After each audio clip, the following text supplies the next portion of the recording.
Everybody, welcome to Hit Rewind. This episode, we're going back into sketch comedy. We're now into year 1992. We're going to be discussing The Ben Stiller Show, the short-lived Edge that was on Fox, and a long-time show that I'm apparently the only person who's ever even heard of. It's out of Seattle. It's called Almost Live. And a few big names came out of that. So we're doing this before we go into the next run of SNL, which is like, I think the run that you and I really like. Oh, this is our show now. This is our cast. Yeah, no, totally. The upcoming cast of SNL was, it's always Pam in the beginning, but they consider that like the golden era, like maybe the second golden era of SNL. Yeah, I think there's maybe four really, really strong periods, and that's probably the. Because I feel like when we talked in the last episode, it was the renewal, the one with Dana Carvey and all those guys saving the show. I still don't think it was as strong and as memorable. No one really talks about those until like 89, which we did the 87 or 86 through 90 era. So the next one we're going to do like 91 through the collapse in 94, 95. Yeah. But this is when sketch comedy is probably at its highest ratings-wise. Living Color is a phenomenon. SNL is now being talked about nonstop. Maybe the biggest ratings they've had since their initial run in the 70s. And it really seemed like a lot of people were chomping at the bit to bring you, like there's stand-up comedy on Comedy Central. We're getting all these specials, coming up. And so stand-up and sketch are really going through a huge boom. And I think the best of the bunch, and the reason why it's so memorable, and it won Emmys, I think it won an Emmy, was The Ben Stiller Show. Yeah, I remember tuning into The Ben Stiller Show. For me, that was an event. It was on Fox, and that was kind of like the new exciting network. And that was that's where I would go to see critiques on pop culture. His sketches were always spot on. It was great impressions, and the writing was way ahead of its time. So funny. So it was. It was as good as SNL was. This was also as good. I mean, it wasn't live, so they didn't have that aspect of the show. But yeah, it was just an entertaining show. It was way ahead of its time. Yeah, if I remember correctly, and I heard different stories for a while, but I think they both basically said, Lorne Michaels and Ben Stiller said it just wasn't the right match. Like, he loved the stuff that Ben was doing, but Ben never wanted to come in on the show. He never really wanted to do the live sketches, and the short films really weren't selling that well. It wasn't like the way it was in the old days with Albert Brooks and what's the little clay guy again, Mr. Bill? Oh, Mr. Bill. Yeah, Mr. Bill. It wasn't connecting or whatever. So he says, you know what, it's for the best. You just go on or whatever. And I think he had done some movies before that, but then SNL kind of changed his path, because if you look at the movies he did before that, they were all dramas. He was a bad guy in Hot Pursuit with John Cusack, a bad guy, a mafia schlub, whatever, next of kin with Patrick Swayze, and then he was just an asshole in Empire of the Sun. And I think he was trying to work his way in with comedy. And I remember he did a movie with George Carlin the year before this show on Fox. It was like Garbage Men or something like that, where they were just schlubs trying to get by. They were hauling trash, but they wanted to get a better life. And that kind of put him in Fox's wheelhouse to develop this show. And I think it helped that he had Bob Odenkirk, coming off of SNL, and he had some pedigree to him. But everybody else was pretty much an unknown. Yeah, I don't think I was familiar with Andy Dick or Jimmy Garofalo or, definitely not Bob Odenkirk. Yeah. Either. I mean, I had no idea he was even a writer. I think, that's the thing, is you vaguely, recognize Ben Stiller's face from things. He looked familiar. I couldn't really place him, but I definitely seen him as a character actor in some things. But so from the gate, I really didn't know what to expect. I'm like, oh, let's see what Fox is throwing at me. They'll dip their toes in sketch comedy. Let's see what this is about. But yeah, I was, pleasantly surprised. Some of the more memorable sketches I can think of, from, watching sketch comedy my whole life come from the Ben Stiller Show. It was only around for I guess, one season? 13 episodes, that was it. It's crazy. I think it's because people were not ready for a sketch show that was all filmed pieces. There's nothing live. Even the host, if you want to put him in quotation marks, isn't live. They didn't have anybody introducing, and that was a spoof of itself too. He would always have a celebrity on, and they would either cause chaos or they would mock him or whatever, or make him uncomfortable. Stuff it was never like a normal. He was really poking fun at everything that was going on in pop culture at that time. But here's the thing: is you don't even have to be from this time period to really understand all the sketches, because he's not really making them of the moment. He's using what's current to express a universal kind of ridiculousness. Yeah, true. I mean, there might be a sketch or two that would be dated. Maybe not everyone knows who Andre Agassi is. Yeah, or that one, there's a commercial spoof that he does where it's like a dandruff commercial or whatever, where his best friend is just saying all these snide comments and just being goofy, and he's like, I don't even know what is he doing? I don't know. Let's just go. That was, if you had seen the commercial, you would have got it. But yeah, I mean, even like the 90210 parodies were more about the absurdity of just a situation, not so much of the show. Because like the whole thing about him being a robot, that still holds up today. What's funny is like The Edge and also did their own kind of parody of 90210. Yeah. So it was way more, I guess it hit way closer to home.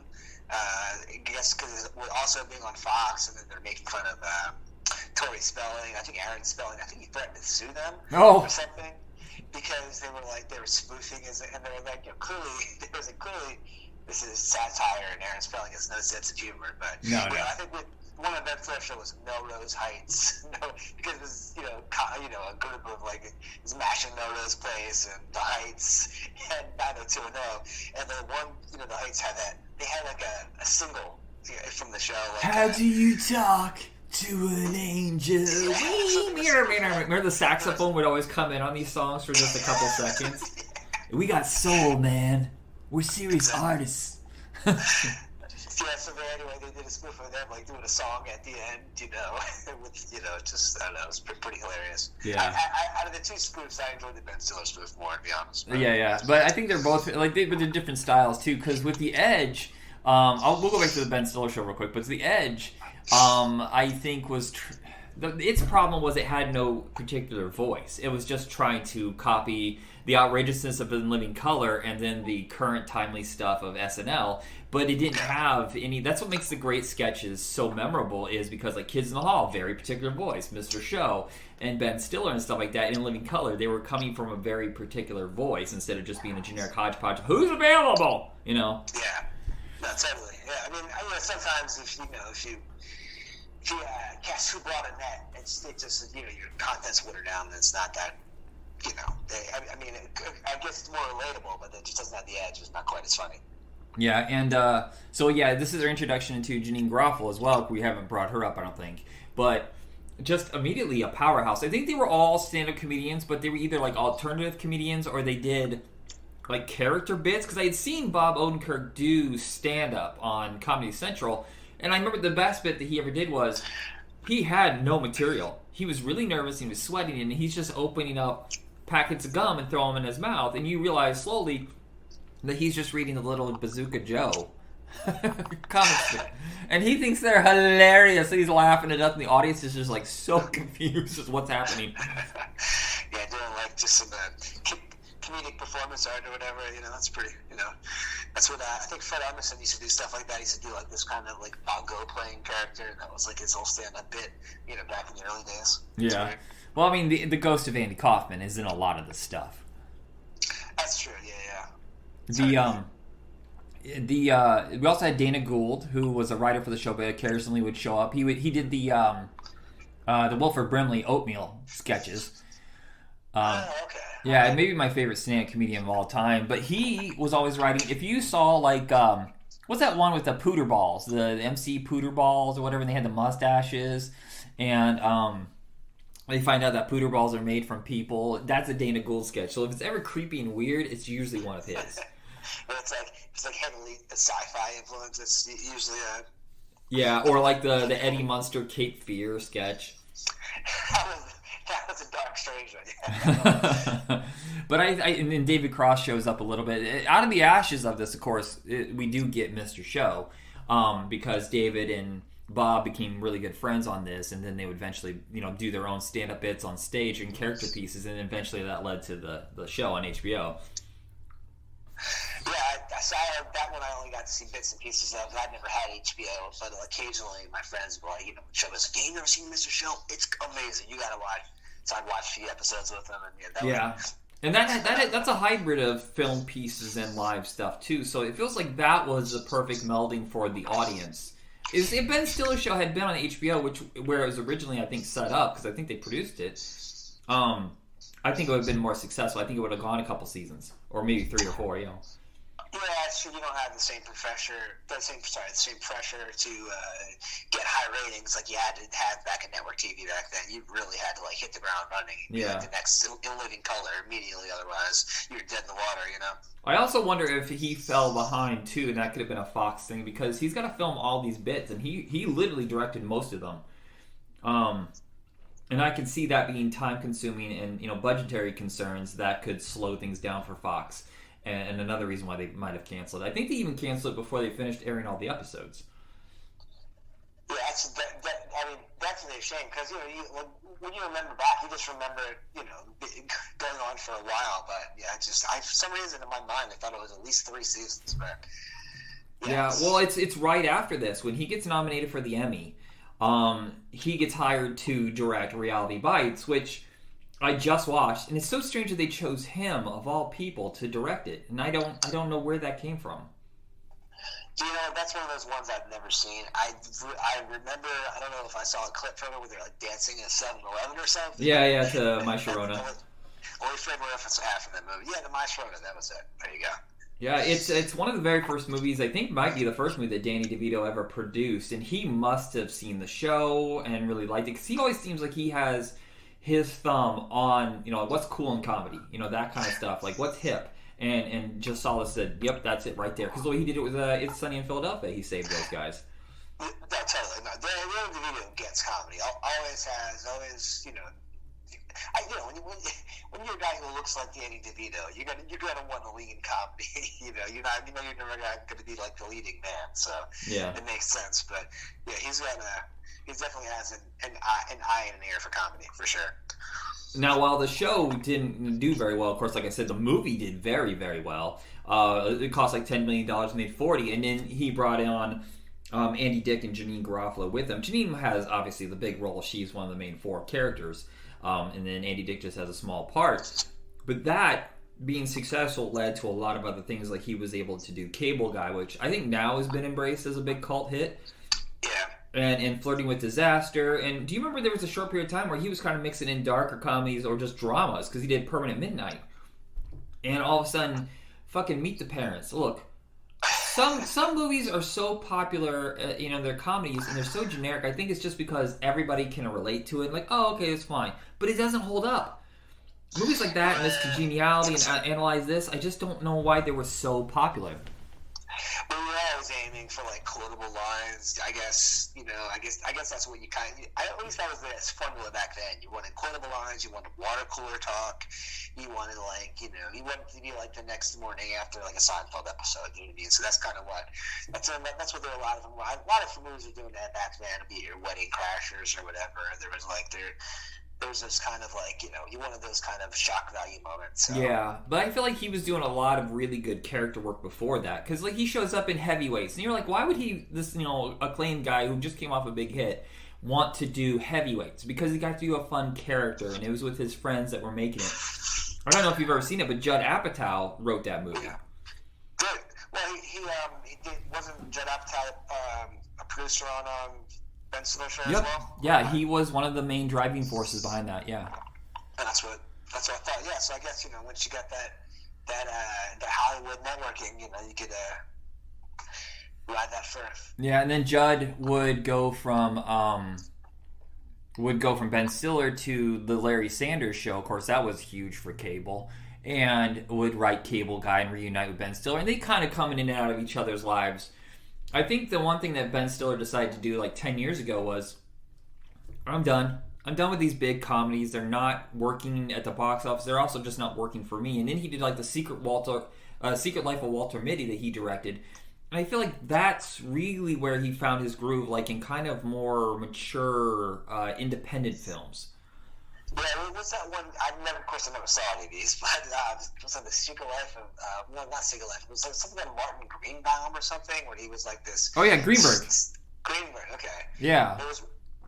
He's like some kind of snarky middle-aged guy. Yeah. You could kind of sense that he was working his way back. He's like, I made my money. I'm going to be an international name for a while. He's got that new show on Apple TV, Severance, I think it is. That actually looks pretty good. I don't have Apple TV, but he would fit in sketch comedy stuff here and there, because Zoolander was born out of a sketch that he did for the VH1 Movie Awards or something like that, or Fashion Awards. It's Zoolander. Hilarious flick, for sure. That's like, when he does, like, of course, part 2, I don't even think I finished part 2. Yeah, I couldn't. No, I got like 15 minutes into it. Sometimes those long legacy sequels just do not work, especially comedy. But, and he did that famous sketch where he was Tom Cruise's stuntman. So he would fit in some character or sketch stuff here and there where he could. And I think I would like to see him maybe shepherd like the next generation of sketch comedy guys, like the way Bob Odenkirk did with what was that? Did he do The Whitest Kids You Know? I know he did a sketch comedy on some independent station for a while that he was producing. He produced something on IFC called The Birthday Boys. Oh, okay. And some of those sketches are pretty friggin' hilarious, man. I was watching Pluto TV, and I just happened to go on the IFC scrolling through app. And like, The Birthday Boys, what the hell is this shit? Yeah. And there was, executive producer Bob Rogan goes, all right, I'll give it a shot. It's pretty good. I don't think it's another sketch comedy show that's kind of short-lived, I'm not sure. Right. I was like 2012 to 2014, maybe. Something like that. Yeah, so while Ben Stiller has been, embraced, the show has been embraced. It's on DVD. You can get it for super cheap. Every episode's on YouTube if you want. The Edge obviously isn't. And like I said, I think only some of the sketches work. A lot of the rhythm of it is off. And it's from the guy that co-created Get a Life. And I just wanted it to go a little bit darker and weirder, and it feels like it wants to, but Fox is constantly intervening and saying, nope, make it more generic. Yeah. I mean, there was some cool ones. It reminds me of Mad TV. Yes, very much so, yes. Like, just somehow, it kind of shares a similar aesthetic. I can't put my finger on it, but it was enjoyable. I mean, some of the sketches are pretty good. Some of the sketches are still relevant today. You forget how good of a character actor Tom Kenny is. Just him being the voice of SpongeBob. Yeah, well, speaking of Mr. Show, out of the ashes of this, Tom Kenny and his wife Jill Talley would go on to join Mr. Show for most of its run. Right. But he was excellent on that as well, for sure. Yeah, I think maybe the problem is Julie Brown. She's like the Ben Stiller of the show, where she's like the central voice, and I don't particularly get her sense of humor. Yeah, she's probably. Some of her bits are kind of hit or miss. She's a pretty good Lucille Ball, I thought. Some of the other ones. I remember watching them. I don't know about that. Yeah, and I don't feel Jennifer Aniston's right for a lot of these guys. Just don't feel like the rhythm's off. Like Wayne Knight and Jennifer Aniston, they just don't feel like they fit in. Yeah, I mean, Wayne Knight's a strange one. Some of the sketches were okay. He played like this. He played a convincing redneck exterminator, which is weird because I always think of him as like such a staunch New York guy, but. But yeah, no, I hear what you're saying. He does seem like he's more like prone for sitcom. He seems more of a sitcom actor. Yeah. Who I was shocked by was Alan Ruck, who everybody knows is like Cameron from Ferris Bueller's Day Off and Spin City and stuff like that. And I thought he worked surprisingly well with sketch comedy. Yeah, it's like I don't think you could have that 90210 bit unless you call him in to be like the Luke Perry character. Yeah, he's. I keep looking for the beginning opening credits. He's never featured. They never show him. Yeah, there was like three people who constantly bounced in and out of the show. There's Rick Overton, who some people might remember from Willow. He was one of the Brownies. He's a stand-up comedian. Alan Ruck, and then Paul Feig, who everybody probably knows is a very famous director now. Yeah, well, occasionally I saw one episode. I think Kevin Nealon was on one where he had to he had to have Baboon's ass had to be surgically implanted on him.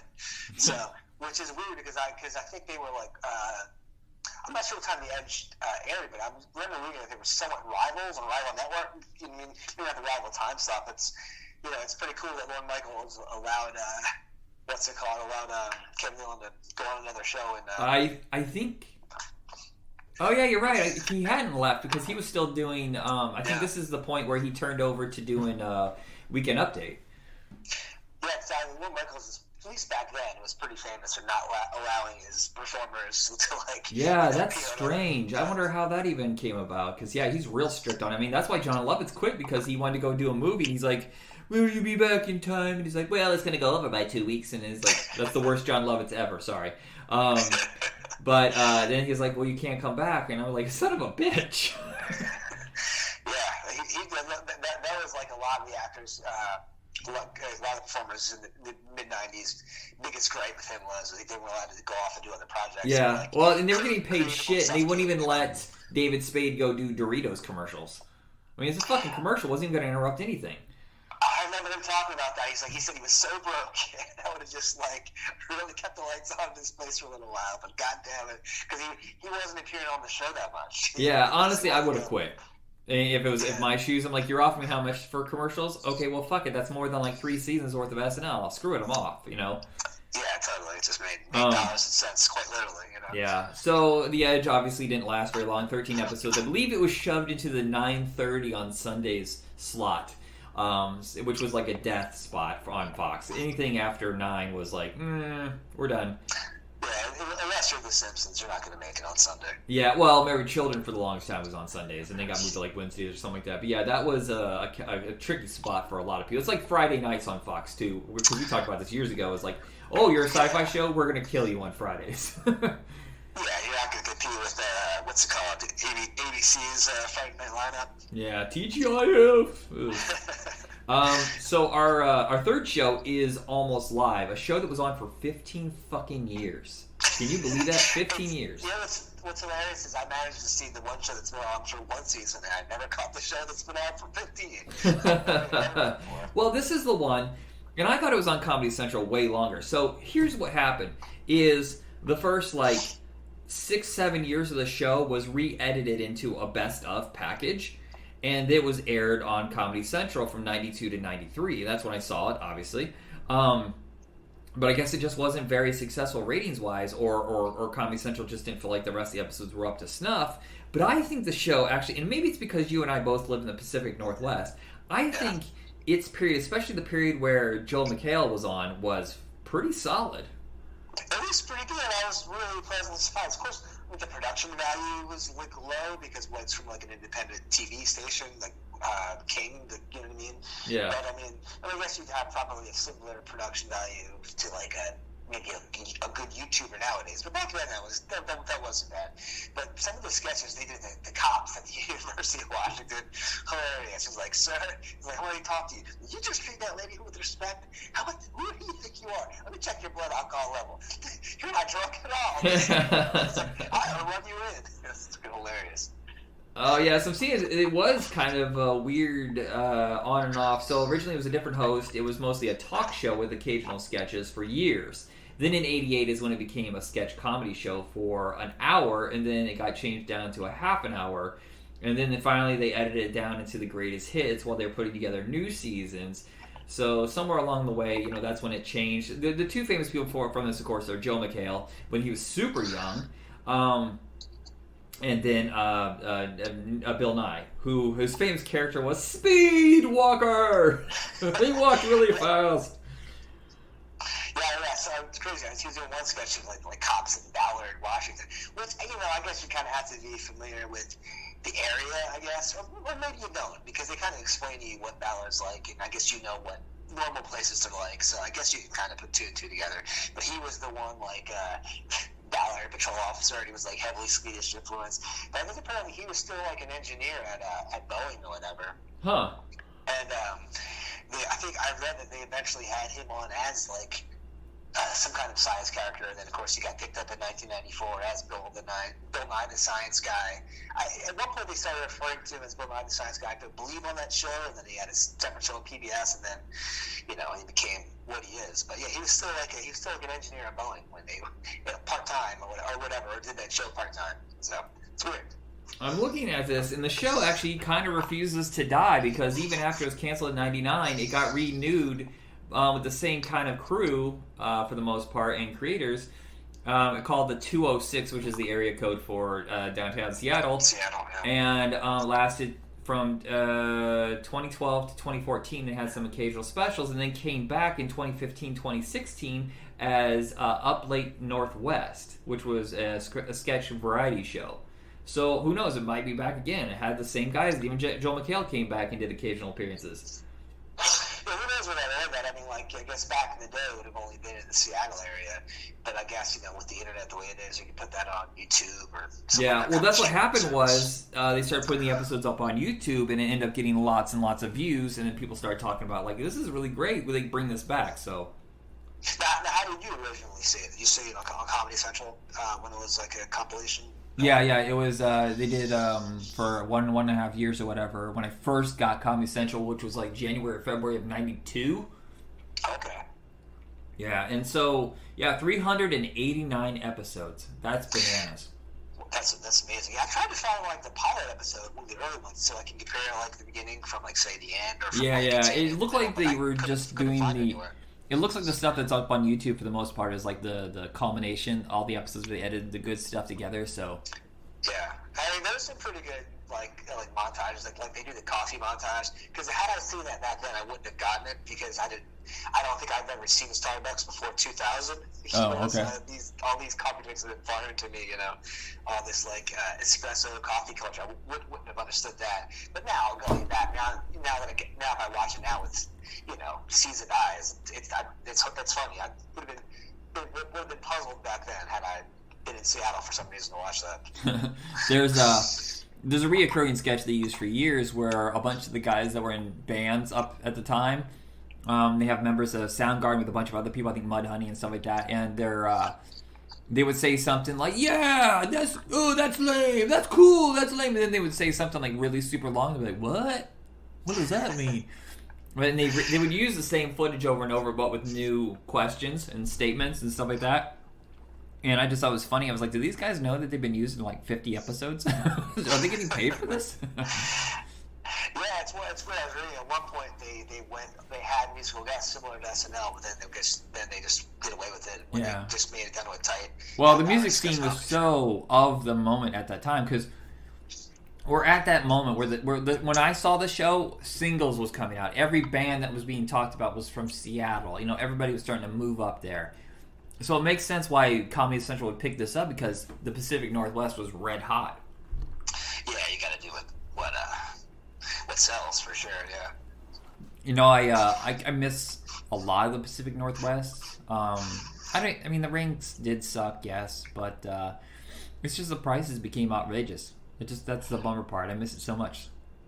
Yeah, I guess the theory is, it's all relative, depending on what your pay is. But the problem is you get a lot of people come there to really drive up the price. Yeah.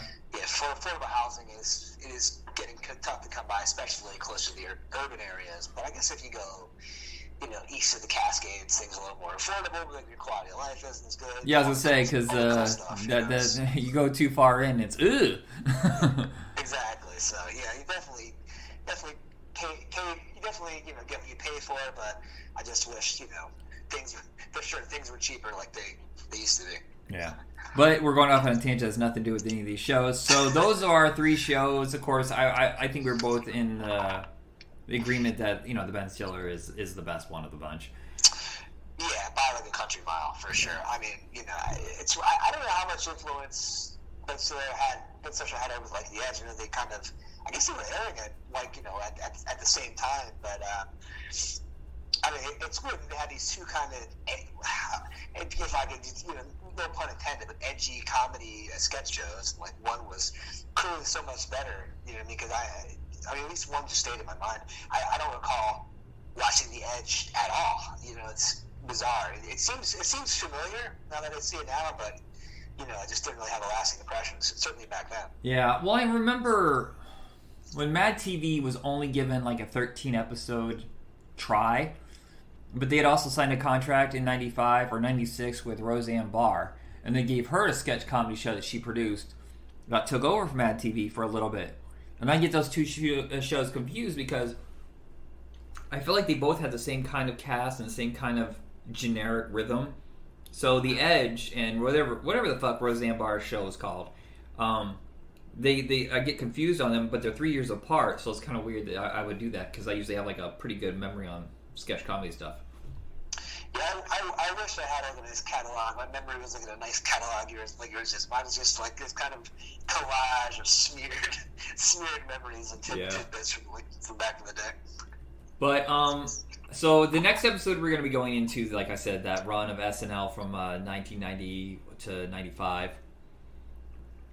Yeah, definitely my favorite era. You know, whenever I think to this day, I mean, not to go off on a different show, but I like the Chris Farley show. That might be my favorite sketch. I had that sketch running through my head all the time whenever I say something stupid. Oh, why didn't you say that? You idiot. Oh, you remember that time that you were, in the Beatles? Do you remember that? History. Yeah, I'm trying to find the sketch comedy show that Roseanne produced. I know it exists, but all I'm getting is, oh, she's doing a new stand-up special for Fox Nation. Fuck that. Whatever. Hopefully by next time I'll remember what it's called. But that is it, everybody. Check us out on Facebook and Twitter and all your podcast hosts. Hit rewind and have a good whatever.